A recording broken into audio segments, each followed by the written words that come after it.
I'm Charlie Rogerson. I'm Stephen Pereira. And we're here today to introduce you to a book by an author, Tielhard that we think is an amazing book, and we want you to read it. And why do we want people to read it?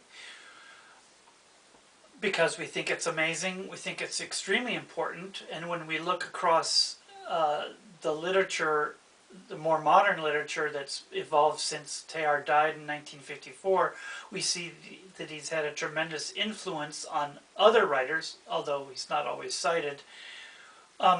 We want people to read this book and then get back to commenting on our video and giving us suggestions for where we could go with this, because we've spent weeks and weeks talking about this in our book club, and we're wondering what other people would find particularly interesting about what he wrote and what he thinks is going to happen. Right, and the implications. Okay, so the name of the book is The Human Phenomenon, or The Phenomenon of Man.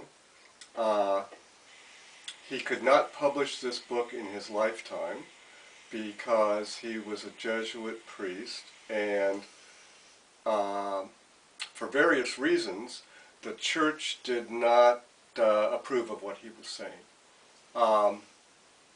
So he was not able to publish, and he wrote many books and wrote many papers and wonderful stuff, and corresponded widely with a group of friends, but was not able to get permission to publish. What else about Tielhard? Well, on the other side of the fence, Tielhard straddles two completely different cultures. He was obviously a person of very strong spiritual belief. Mm-hmm. He also was a scientist. Mm-hmm. Neither the religious side nor the scientific side met with 100% approval by anybody. In fact, I would also recommend that you read Sir Peter Medawar, who wrote a scathing condemnation of everything about Tielhard. I found at first, while it was very irritating to me, since I'd spent so many weeks reading Tielhard's book, the more I read from Sir Peter, the more interesting I found the parallels between them. Tielhard was definitely believed that evolution was the most important scientific discovery ever made, even though he's a Jesuit priest. Mm-hmm. That's right. I believe that the piece that he says is missing from our modern view of the world is consciousness. Right, right. You might want to mention stuff about the noosphere. Well, before we get to that,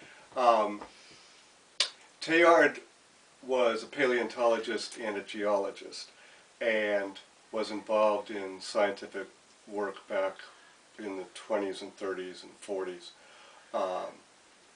trying to figure out the primate species that preceded Homo sapiens. And he was convinced of the fact of evolution, and in fact extended the concept of evolution way beyond what Darwin had ever contemplated. And in this book he depicts evolution as starting from the origin of everything, the cosmic nebula, the formation of stars, the formation of planets, which we all take for granted now, but back then they didn't know about the Big Bang. They didn't understand how all the heavy elements were formed inside of stars, so that they were ejected out of stars and formed planets. So he intuitively understood all this and talked about the evolution of the geosphere, the rocky planet, Earth, spouting forth gases, creating an atmosphere, creating crystals and minerals, the eventual formation of life, somehow, creating a biosphere that encircled the entire world in the oceans and on the land, so that you had this interacting, complex network of life. And he then extended that... Shut up! into the nubosphere, which we'll get to.